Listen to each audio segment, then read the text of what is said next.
arrives in that open top Jeep and takes his place in the reviewing stand. And John, you know, and actually, it looks like the president. Actually, Jackie, it looks like the way that this is happening is the president is coming around the Place de la Concorde and will arrive in front of the viewing stand, be greeted by the dignitaries, and then take his seat there. So let's just watch for a second here as this unfolds.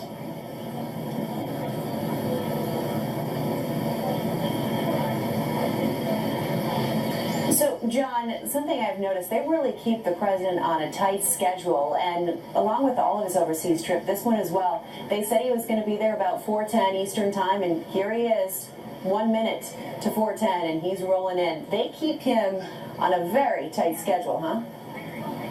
Well, let me just tell you this, from covering this president, from covering President Bush, and from covering President Bill Clinton, I can tell you that many of the events do not happen on their scheduled time. Yesterday, the press conference was about 20 minutes late. If you're running about 15 to 20 minutes late, you're typically right on time. But this is a very tightly scheduled event. It's a televised event. It's a huge national event. And so they are trying to keep the president on time here. This has to be very closely coordinated, his arrival, with the arrival of President Macron, who is just making his way down the Champs-Élysées. Now, you said, what was I impressed with yesterday? Yeah. As Melania Trump gets out of the car there, and the president coming out the right side of the car to go up to the reviewing stand. The relationship between the two men is very, very interesting. And I was talking with my colleague Maggie Haberman of the New York Times about this earlier today. And there's Brigitte Macron who was greeting them there. It looked originally like the two of them were having a very tense relationship in the run-up to the French presidential elections.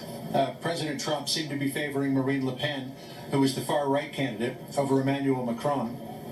But then after he won, the president tweeted out, "Congratulations to President Macron.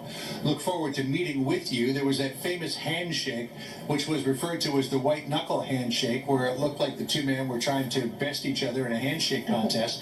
That really could have been an indication and some posturing, if you will, on the part of President Macron to show the French people that he was up to the job, that he was going to be very firm in his dealings with the United States, and he was going to put France back on the world stage as a real player, because there was some thought that under Nicolas Sarkozy, France's position in the world had slipped somewhat.